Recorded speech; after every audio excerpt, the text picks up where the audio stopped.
नमस्कार। मैं राजीव कुमार। आज मैं पृथ्वीराज चौहान जी के बारे में चर्चा करूंगा। आइए हमारे साथ अगले 30 से 40 मिनट बने रहिए और पृथ्वीराज चौहान जी के बारे में हम सब जानते हैं, उनके जीवनी के बारे में हम सब आइए जानते हैं। आइए शुरुआत करते हैं। आइए उनके बाल जीवन से शुरुआत करते हैं। उनका बाल जीवन कैसा था उनके बारे में जानते हैं। कहते पृथ्वीराज का जन्म प्रसिद्ध चौहान वंश में विक्रम संवत 1115 बैसाख बदी 2 गुरुवार को दिल्ली नरेश अनंगपाल तोमर की कन्या कमलावती के गर्भ से हुआ था। पृथ्वीराज के पिता सोमरेश्वर जी चौहान की राजधानी अजमेर थी। उस समय अजमेर अपने वैभव कीर्ति तथा सुशासन के कारण पवित्र हो रहा था। जिस समय दिल्ली के राजा अनंगपाल और कम राय में लड़ाई होने का अवसर आया और कन्नौज के राजा विजयपाल ने कम राय को सहायता देने का वचन दिया। उस समय अजमेर का राजा सोमेश्वर चौहान की वीरता, युद्ध में निपुणता और साहस की कहानी सुनकर अनंगपाल ने उन्हें सहायता देने के लिए सादर बुलाया और सोमेश्वर जी ने भी शत्रु पक्ष को पराजित करने में ऐसी वीरता दिखाई कि दिल्ली के राजा अनंगपाल ने उनके गुणों पर मुग्ध होकर अपनी कन्या कमलावती का विवाह उनसे कर दिया। पृथ्वीराज चौहान इन्हीं कमलावती और सोमेश्वर जी के वीर पुत्र थे। यह लगभग बात 800 वर्ष पहले की है। हालांकि महाभारत के बाद से भारत की दुर्दशा होती चली गई, फिर भी उस समय तक भारत के सौभाग्य का सूर्यास्त नहीं हुआ था। कूट, स्त्रियों के लिए कलह, बात बात पर झूठा अभिमान दिखाना आदि दुर्गुण देश की रक्षक क्षत्रिय जाति में भर गए थे। और उसी का यह परिणाम था कि विदेशी जातियां हमेशा आक्रमण करके इस देश को लूटने के लिए ताक लगाए रहती थी। और कम धैर्य तथा अनंगपाल का युद्ध भी इसी जिद का एक नमूना।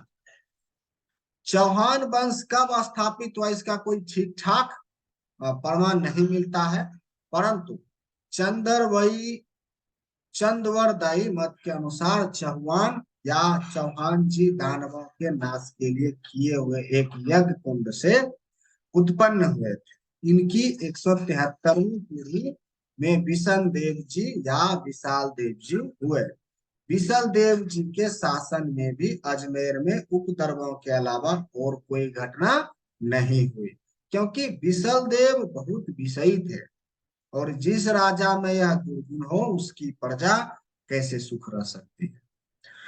विशल देव जी के पुत्र सारंग देव और सारंग देव के बाद आना राजा अजमेर का प्रसिद्ध आना सागर इन्होंने बनवाया था। इनके समय की कोई भी घटना पृथ्वीराज से संबंध नहीं रखती। आना के जय सिंह हुए और इन्हीं जय सिंह के पुत्र पृथ्वीराज चौहान के दादा थे। पृथ्वीराज के बचपन की कोई विशेष बात पता नहीं है। यह भी पता नहीं है कि उनकी शिक्षा दीक्षा किस प्रकार हुई थी। उस समय के दूसरे राजकुमारों के चरित्र तथा उनके विचार और कामों का अ, मनन करने से इतना पता चलता है कि उस समय शिक्षा की प्रथा बहुत कम हो गई थी। ना तो उस समय राजा भोज के समय जैसे प्रतिभाशाली रत्न ही थे और ना ही विक्रमादित्य तथा चंद्रगुप्त के समय के समान विद्वान पंडित ही उन राज दरबारों में शोभा बढ़ाते थे। बल्कि विद्वानों में यदि किसी की गणना थी तो इन भट्ट कवियों की। ये कवि वास्तव में उस समय अपनी ओजस्विनी कविताओं द्वारा समाज का मत बदल देते थे और जिस ओर चाहते थे उस ओर राजा की बुद्धि को फेर देते थे। इन्हीं विलक्षण प्रतिभा का प्रभाव राजा पर बहुत अधिक रहता था।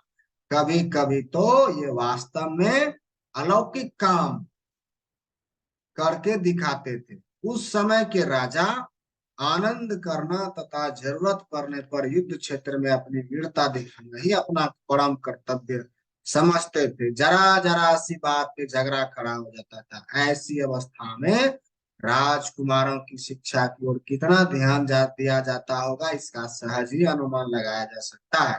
हाँ, सामरिक शिक्षा की ओर जरूर ध्यान दिया जाता था, और यही कारण था कि विशेषकर क्षत्रिय समाज वीरता से परिपूर्ण दिखाई देता था। इसीलिए हमारे क्षत्रिय वीर पृथ्वीराज का भी धनुर्विद्या में निपुण होना, शब्द भेदी बाण मारने में दक्ष होना और भला भाला तथा अस्त्र में सिद्ध होना कोई आश्चर्य की बात नहीं। शुरू से ही पृथ्वीराज में होनहार होने के लक्षण दिखाई देने लगे थे। 13 वर्ष की उम्र में ही वे एक प्रकार से युद्ध विद्या में पारंगत हो गए थे। इनके गुरु का नाम श्री राम था। श्री राम से इन्होंने बहुत सारी शिक्षा प्राप्त की थी। पृथ्वीराज के बचपन में निठुराय, जैत सिंह, कविचंद, दहीमा राय, हरि सिंह, पज्जून राय, सारंगराव, कन्हा राय, केमास, सकुली राय आदि 36 सामंतों के साथ हमेशा वीरता के ही खेल खेला करते थे। किसी दिन किसी टीलों को कोई गढ़ मानकर इनके दल के कुछ मनुष्य उसकी रक्षा करते थे, और कुछ उसे जीतने की कोशिश करते थे। यही उनका खेल था। इसके बाद शिकार और फिर युद्ध क्षेत्र में अपना कर्तव्य दिखाना, इसी ढंग की पृथ्वीराज की शिक्षा हुई थी। पृथ्वीराज के पिता परमेश्वर, क्षमा कीजिएगा, सोमेश्वर जी वे जैसे वीर थे, वैसे ही राजनीति विशारद भी थे। हालांकि उनकी राजधानी अजमेर थी, परंतु धीरे धीरे उन्होंने अपने राज्य का विस्तार इतना फैला दिया था कि उसकी सीमा गुजरात में जाकर मिल गई। बहुत सारे छोटे छोटे सामंतों ने उनकी अधीनता स्वीकार कर ली थी, परंतु गुजरात के राजा भोला राय भीमदेव सोलंकी को उनके राज्य का यह विस्तार अच्छा नहीं लगता था। एक तो पहले से ही इन दोनों राजाओं में आपस में अनबन चल रही थी। अब इस राज्य विस्तार ने ईर्ष्या की आग में और भी घी का काम किया। इसके बाद पृथ्वीराज की वीरता का समाचार जब भीमदेव के कानों में पहुंचा, तब वह और भी जल भुन गया। पृथ्वीराज का शिकार खेलते पृथ्वीराज पृथ्वीराज शिकार खेलते खेलते कभी कभी गुजरात की सीमा तक पहुंच जाते थे। उसने अपने जासूसों को पृथ्वीराज को पकड़ लेने की आज्ञा भी दे रखी थी, परंतु सौभाग्यवश वे उन लोगों के हाथ में नहीं पड़कर हमेशा ही बचते गए। उस समय पृथ्वीराज की उम्र 13 वर्ष की हो चुकी थी, इसीलिए इनके पिता ने राजकाज की शिक्षा देने के लिए उन्हें युवराज का पद दिया। अपने युवराज काल में ही पृथ्वीराज ने अपनी विलक्षण प्रतिभा का बहुत परिचय दे दिया था। उस समय भी भारत की सुख समृद्धि पर विदेशियों की नजर लगी थी। विदेशी तथा सीमा के प्रांतों के राजा अपने आदमियों को व्यापारी, साधु, फकीर आदि के रूपों में भेजकर भारतीय राजाओं के राज्य की हालत जानने की लगातार कोशिश किया करते थे। इसी तरह अजमेर में रोशन अली नाम का एक फकीर जनता को धोखा देकर धन जमा करने के साथ ही राज्य के भेद भी इकट्ठा किया करता था। पहले तो पृथ्वीराज ने अपने सामंत चामुंड राय को भेजकर उसे समझा बुझा कर वापिस भेजना चाहा, परंतु जब वह नहीं माना, तब पृथ्वीराज ने उसकी उंगलियां कटवा कर उसे देश से निकाल दिया। रोशन अली ने अरब के सरदार वीर के पास जाकर पृथ्वीराज की बहुत बुराई की, परंतु उत्तेजित होने पर भी सेना के अभाव के कारण वीर लड़ाई न छेड़ व्यापारी के भेष में घोड़े बेचने के बहाने अन्य सरदारों के साथ अजमेर आया। पृथ्वीराज ने एक बढ़िया घोड़ा भी खरीद लिया। किंवदंती है कि जिस दिन वह घोड़ा लिया गया, उसी दिन अजमेर में भयानक भूकंप आया और तारागढ़ का प्रसिद्ध किला जमीन में कुछ धंस गया। मीर ने इस हलचल में अपना कुछ काम निकालना चाहा। उसने नगर में लूटपाट मचा दी, परंतु पृथ्वीराज तथा राजपूत वीरों ने इसे इस तरह से रौंदा कि वह बहुत कम मनुष्यों को साथ लेकर किसी तरह जान बचाकर भागा। इस तरह पृथ्वीराज का बचपन यहाँ पर समाप्त हुआ। अब आते हैं भीमदेव के बारे में चर्चा करें। आइए जानते हैं कि भीमदेव कौन थे, है ना, और उनसे पृथ्वीराज जी के क्या संबंध थे इनसे। पृथ्वीराज का बचपन समाप्त होते होते उनकी बहादुरी की प्रशंसा के समाचार चारों ओर फैलने लगे। इस समाचार को सुनकर बहुत सारे लोग बहुत खुश हुए और बहुत सारे बहुत दुखी हो गए। कवि चंद्र का कहना है कि इन्हीं दुखी होने वालों में गुजरात के शासक भोला राय भीमदेव भी थे। भीमदेव के एक भाई सारंग देव थे, जिनके 8 पुत्र थे। जब सबसे बड़ा पुत्र प्रताप सिंह अपने पिता की गद्दी पर बैठा, तब वह अनेक तरह से अपने प्रजा को कष्ट पहुंचाने लगा। इससे भीमदेव उससे कुछ नाराज हो गए, जिसका परिणाम यह हुआ कि प्रताप सिंह अपने सातों भाइयों को अपने पक्ष में करके खुलेआम भीमदेव का विरोधी बनकर राज्यों में लूट मार करने लगा। अंत में लाचार हो भीमदेव ने उनको दबाने के लिए अपनी सेना से काम लेना ठीक समझा। अब दोनों ही पक्ष एक दूसरे को हानि पहुंचाने की कोशिश करने लगे। एक बार जब भीमदेव की सेना एक नदी के किनारे पड़ाव डाले थी, उस समय भीमदेव का महावत उनके हाथी को नदी में स्नान कराने ले गया। सारंग देव के पुत्रों ने हाथी तथा महावत दोनों को मार दिया, जिस कारण अब तक भीमदेव ने उनसे जो व्यवहार किया था, प्रताप सिंह आदि के लिए अब उससे भी भयानक व्यवहार सहने का अवसर आ गया। इसीलिए उस राज्य में रहना अनुचित और अपमान जानकर, अपमानजनक समझकर सातों भाई पृथ्वीराज के दरबार में अजमेर में चले। शरण आए हुए रक्षा से छत्र कभी मुंह नहीं मोड़ते। पृथ्वीराज ने खुशी से उन्हें अपने दरबार में रख तो लिया, परंतु उनका निर्वाह न हो सका। एक दिन दरबार के बीच में केवल मूछों पर ताव देने के कारण कनह ने उन सबको मार डाला। कनह के इस व्यवहार से पृथ्वी हालांकि बहुत नाराज हुए, परंतु उनके समान वीर प्रतिभाशाली तथा साहसी सरदार को त्याग नहीं सके। इसी झमेले के कारण पृथ्वीराज ने उन्हें 7 दिन दरबार में आने से मना कर दिया, परंतु 8वें दिन पृथ्वीराज ने उन्हें बुलाकर सोने की एक जरौ पट्टी उनकी आंखों पर बंधवा दी थी, जिससे वह किसी को मूंछ पर ताव देते देखकर उससे लड़ना पड़े। यह पट्टी सोने और युद्ध के समय खुलती थी।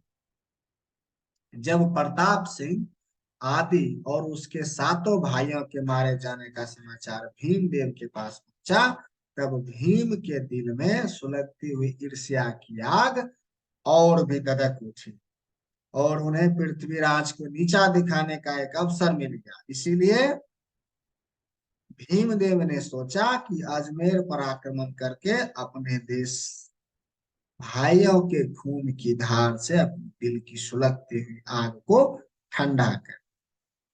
परंतु बारिश का मौसम शुरू हो जाने के कारण उस समय अजमेर पर आक्रमण नहीं कर सके। उस समय तो यह आक्रमण रुक गया, परंतु इसकी आग धीरे धीरे सुलगती रही और भीमदेव पृथ्वीराज से बदला लेने के लिए ताक में लगे ही रहे। उस समय की बात हम कह रहे हैं, उस समय जिस समय गुजरात में चालुक्य, सोलंकी, भीमदेव, आबू में सलख, परवार, मेवाड़ में शकर सिंह और मंडोवर में नहाराय परिहार राज्य करते थे। उस समय हालांकि आपस की अनबन दिनों दिन बढ़ती ही जा रही थी, परंतु अभी अंतिम स्थिति नहीं आई थी। इसी जगह से भारत अधः पतन दुर्दशा की सीढ़ी पर और भी आगे बढ़ता गया।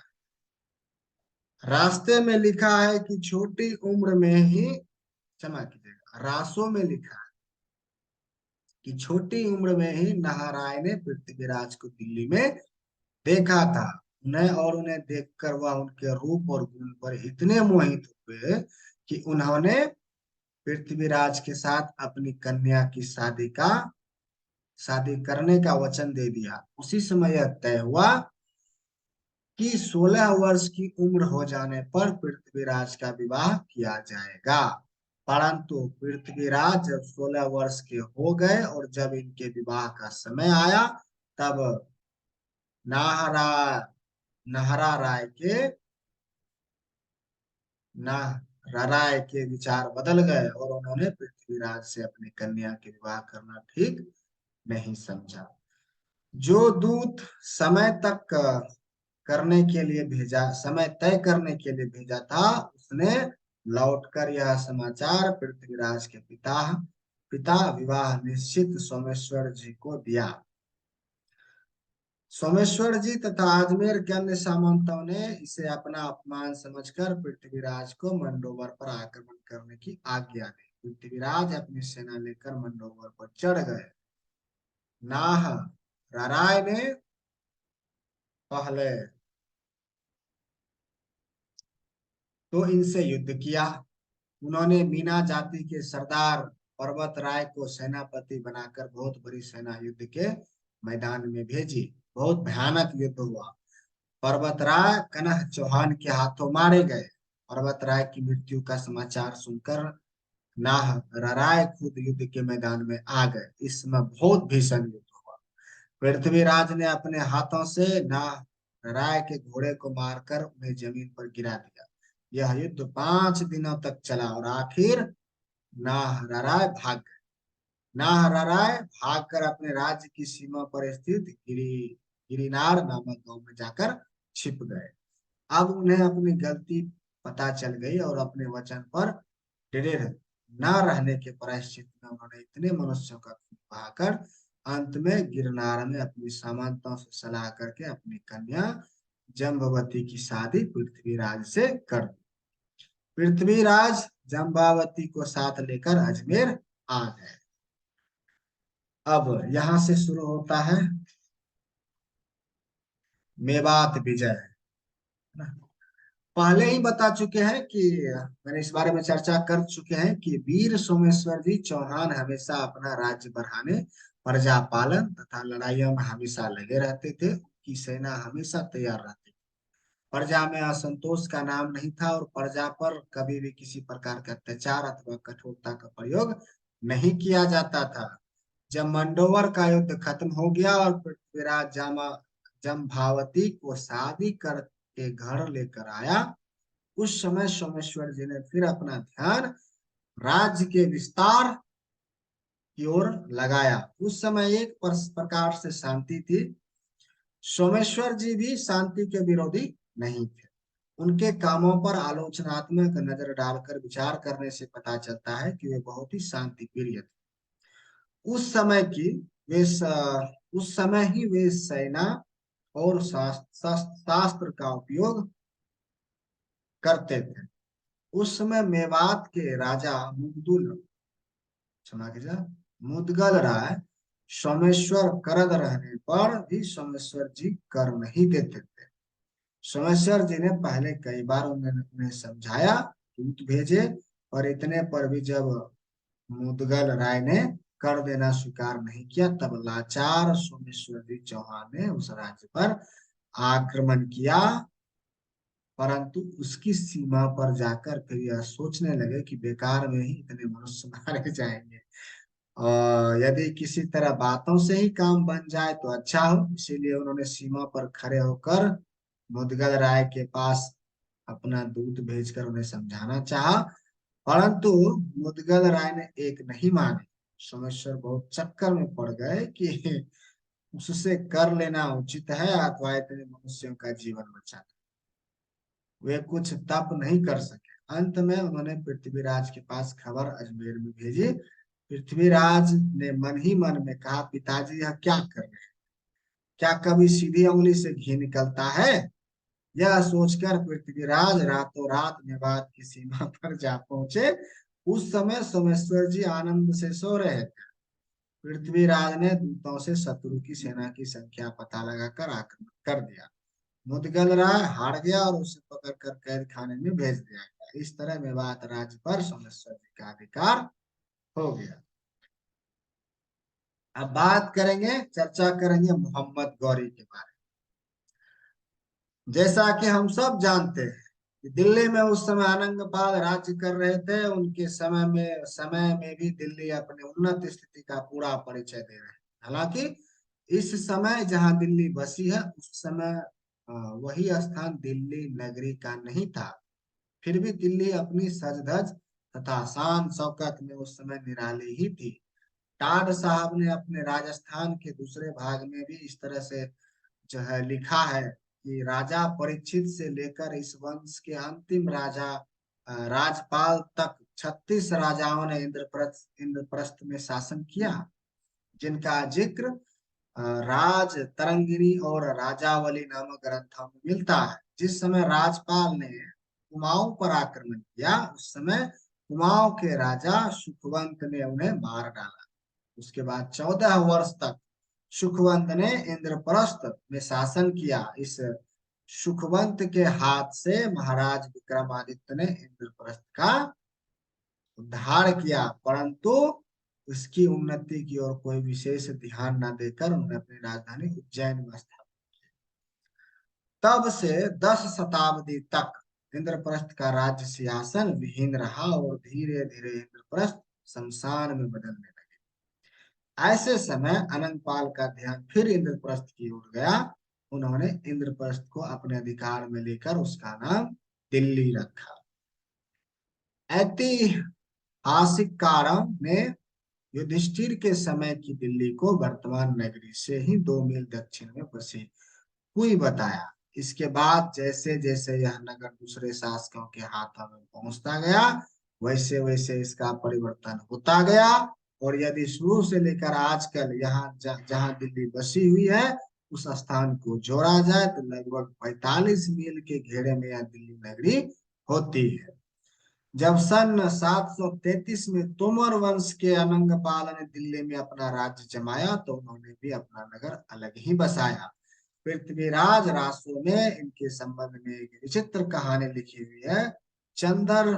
चंद बरदाई का कहना है कि जब अनंगपाल दिल्ली बसाने लगे तब उनके कुल पुरोहित ने एक बहुत लंबी कील जमीन में गाड़ कर कहा कि जब तक यह कील गड़ी रहे तब तक तुम्हारे वंश का राज दिल्ली में अचल रहे, क्योंकि यह कील शेषनाग के माथे में जा लगी।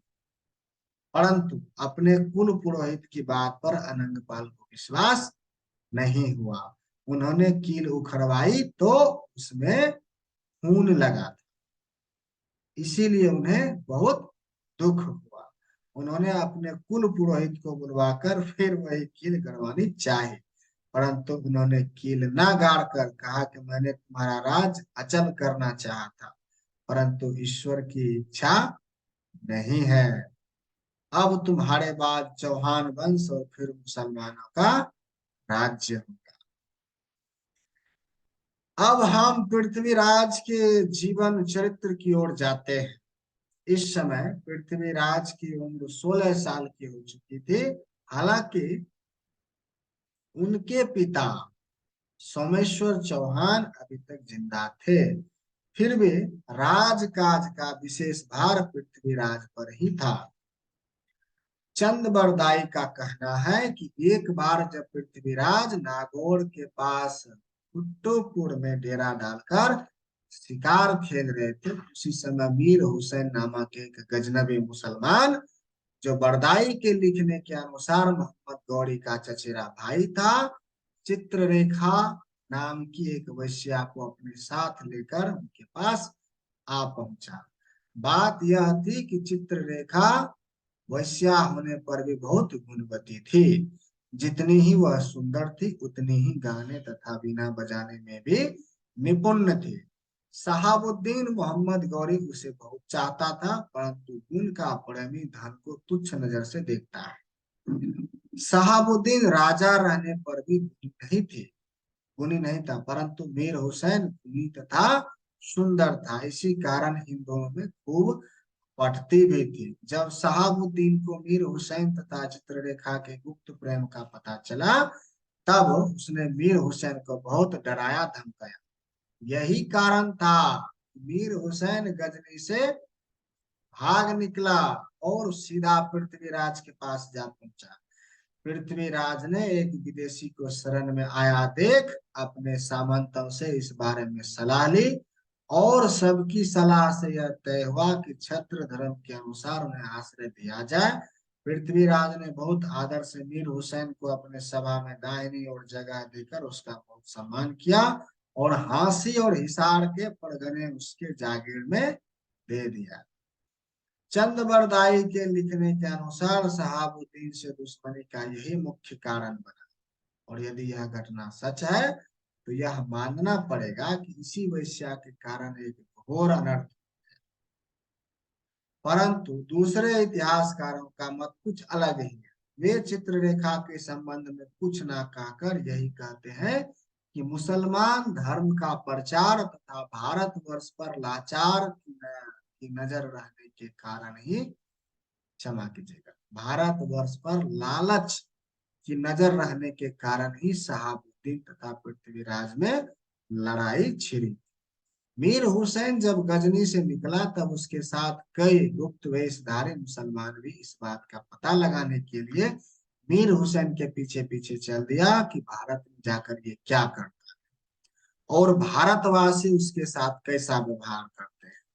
ये दूत पृथ्वीराज का मीर के प्रति अच्छा व्यवहार देखकर और भारत को बहुत सारे जगहों में घूमते हुए शहाबुद्दीन के पास लौट गए और उसे सारा हाल सुना दिया। यह हाल सुनकर मोहम्मद गौरी बहुत विचलित हो गया। उसने तुरंत अपने सरदार तातर खां, संजाब खां और अरब खां को बुलवाकर सारा हाल सुनाया। इसके बाद शहाबुद्दीन गौरी ने अरब खां को मीर हुसैन के पास इसलिए भेजा कि यदि वह चित्ररेखा को वापिस लौटाना स्वीकार कर ले तो उसे क्षमा किया जा सकता है और वह फिर अपने देश में आकर रह सकता है। अरब खान ने ये बातें मीर हुसैन से जाकर कही, परंतु मीर हुसैन किसी भी तरह सहमत नहीं हुआ। अंत में अरब खान ने वह एक पत्र पृथ्वीराज को दिया जो शहाबुद्दीन गौरी ने उनके नाम भेजा था, जिसमें लिखा था, तुम मीर हुसैन को अपने राज्य से निकाल दो, नहीं तो मैं तुम पर आक्रमण कर।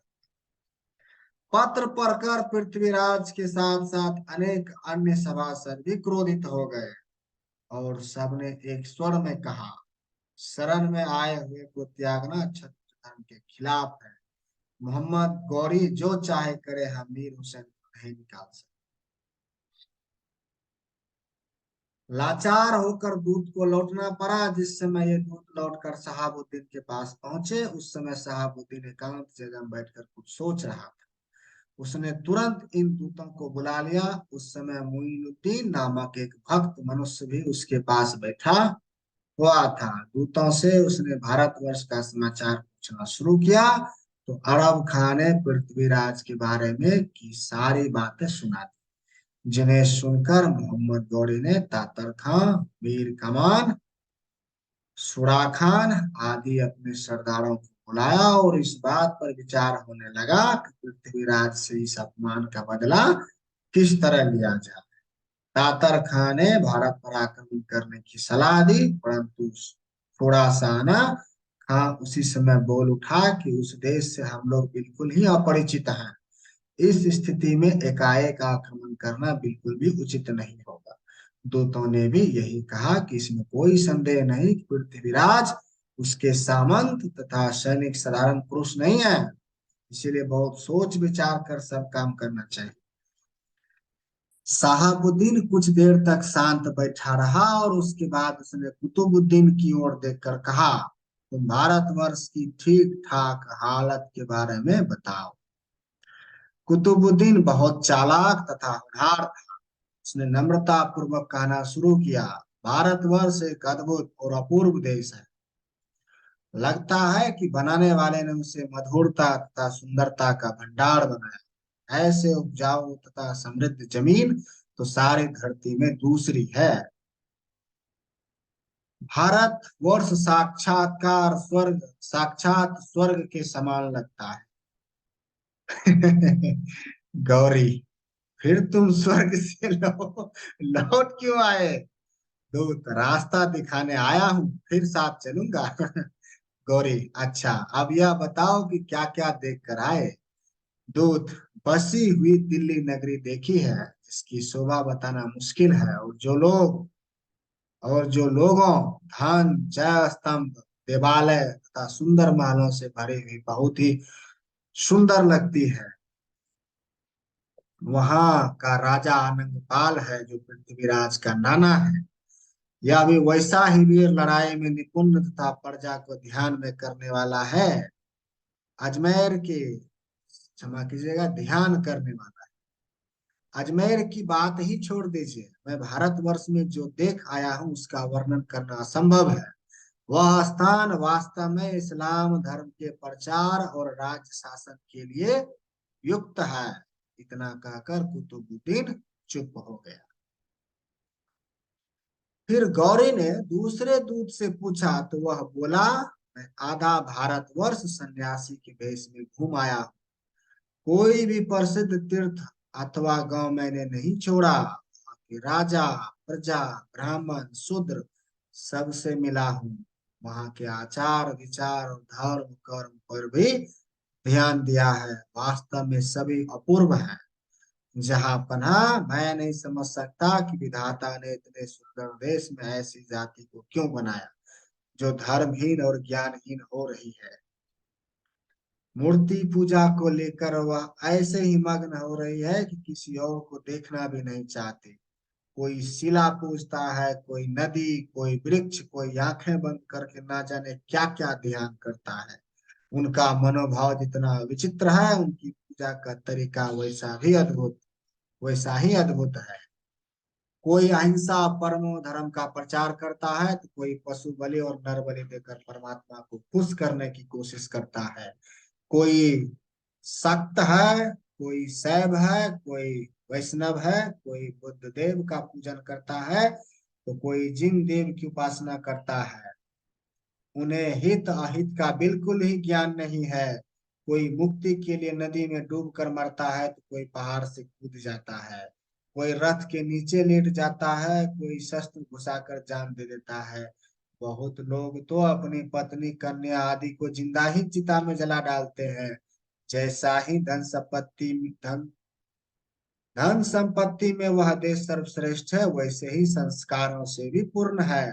इस्लाम धर्म के प्रचार बिना उस देश की उन्नति नहीं हो सकती। लगता है इसीलिए सुल्तान महमूद ने देवालयों को तोड़कर धन लूटकर हिंदुओं को दंड दिया था, परंतु वास्तव में हिंदू समाज का उससे कुछ भी नहीं बिगड़ा। उन्हें विशेष दंड की जरूरत है।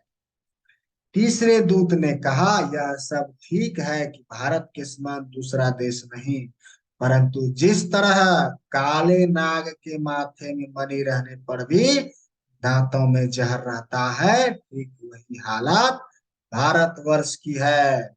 उनका बल और वीरता को देखकर मैं अच्छी तरह समझ गया हूँ कि यह जाति आसानी से बस में आने वाली नहीं है। साथ ही यह भी अच्छी तरह समझ गया हूँ कि चाहे हिंदुओं में कितने ही प्रकार के मतभेद क्यों न हो, और चाहे उनका धर्मात्मक ही क्यों न हो, परंतु लड़ाई के मैदान में जाने देने के लिए वे हमेशा तैयार रहते हैं। वहां की प्रजा इतनी राजभक्त है कि राजा के आदेश से जहर खा लेने अथवा अन्य तरीके से अपना प्राण देने में किसी तरह नहीं हिचकती। हालांकि उनमें जाति भेद है, परंतु वे वास्तव में एक हैं। बिना सोचे समझे अपनी ताकत को पूरा बिना किए भारत पर आक्रमण करना उचित नहीं होगा। हिंदुओं की जीवनी शक्ति अपूर्व है, ठीक वट वृक्ष के समान है। हालांकि, क्षमा कीजिएगा, मैं योद्धा नहीं हूँ, फिर भी कह सकता हूँ, हिंदुओं की सामरिक शक्ति किसी हालात में भी कमजोर नहीं है। जिस समय पहाड़ों की तरह हाथियों के झुंड आगे बढ़ते हैं, उस समय हिंदुओं को पराजित करना बहुत मुश्किल हो जाता है, उसका वेग रोकने में प्रतिद्वंदी का नाश हो जाता है। दूसरा, तीर चलाने में हिंदू जाति अद्वितीय है, उनका निशाना बेकार नहीं जाता। अस्त्र चलाने में हिंदुओं की तरह दूसरी जाति नहीं है। अंत में कुतुबुद्दीन फिर बोला, मानता हूं कि यह सब ठीक है, परंतु धरती का उपभोग भी भीड़ ही करते हैं। यदि हम लोग पुरुष होकर इस धरती का उपभोग करने के लिए मेहनत नहीं कर सके, तो पुरुष कुल में जन्म लेना ही बेकार है। हिंदुओं में जितना सामाजिक बल है, उतनी ही फूट घुसी हुई है। इसीलिए मैं इन बातों पर विचार नहीं करता। इन बातों पर विचार करके भाग्य के भरोसे बैठे रहना भी कर्तव्य नहीं है। सोचने वाली यह बात है कि केवल 20 वर्ष की उम्र में बालक कासिम ने हिंदुओं पर विजय प्राप्त की थी। उस समय हिंदुओं की वीरता कहाँ चली गई थी? 18 बार जब महमूद ने आक्रमण किया, उस समय हिंदुओं में क्या वीरता नहीं थी? जरूर थी, परंतु वीरता के साथ ही साथ कुसंस्कार और कूट हिंदुओं में घुसी हुई थी। कासिम ने जिस समय देवलपुरी पर आक्रमण किया, उस समय हिंदुओं ने कहा था कि मंदिर पर जब तक ध्वजा लगी है, तब तक हिंदुओं की हार नहीं हो सकती। कासिम ने चालाकी से ध्वजा कटवा दी, जिसके साथ ही हिंदू भी समझ गए अब हम जरूर हारेंगे, और बिना संघर्ष के ही हार गए। जिस समय कासिम ने भारत पर आक्रमण किया था, उस समय उसकी केवल उम्र 20 वर्ष की थी। उस समय सिंधु देश के आलोर प्रांत के अधिपति दाहिर थे। अदाहिर को कासिम के हाथों पराजय मिली थी। लाहौर के अधिपति जयपाल के पुत्र अनंगपाल को भी महमूद ने हराया था। यदि हिंदू वास्तव में अजय है, तो इन सबको विजय किस प्रकार प्राप्त हुई? इसीलिए मेरा पक्का सोचना है कि यदि भारत पर आक्रमण किया जाए और वीरता से काम लिया जाए, तो इसमें कोई संदेह नहीं कि भारत में मुसलमानी साम्राज्य स्थापित हो सकता है। इतना कहकर कुतुबुद्दीन चुप हो गया। मोहम्मद घोरी ने अपने अन्य सरदारों से भी सलाह ली, और अंत में यही तय हुआ कि इस्लाम धर्म के प्रचार के लिए भारत पर आक्रमण किया जाए। आइए अब अगले जो आगे की चर्चा मैं अगले एपिसोड में करूंगा। आइए आज की चर्चा को यहीं पर विराम देते हैं। धन्यवाद इस चर्चा को सुनने के लिए। आप सबका मैं धन्यवाद करता हूं, और आप हमारे साथ जुड़े रहिए। अगर आपने अभी तक हमारा चैनल सब्सक्राइब नहीं किया है, तो प्लीज सब्सक्राइब कर लीजिए। और अगर आपको यह वीडियो अच्छी लगी हो, तो प्लीज अपने दोस्तों, अपने परिवारजनों के साथ जरूर शेयर कीजिए, और उन्हें भी यह जानकारी जो है प्राप्त होगी, और वो भी अच्छे जो है इस जानकारी का लाभ उठाएंगे। नमस्कार, धन्यवाद।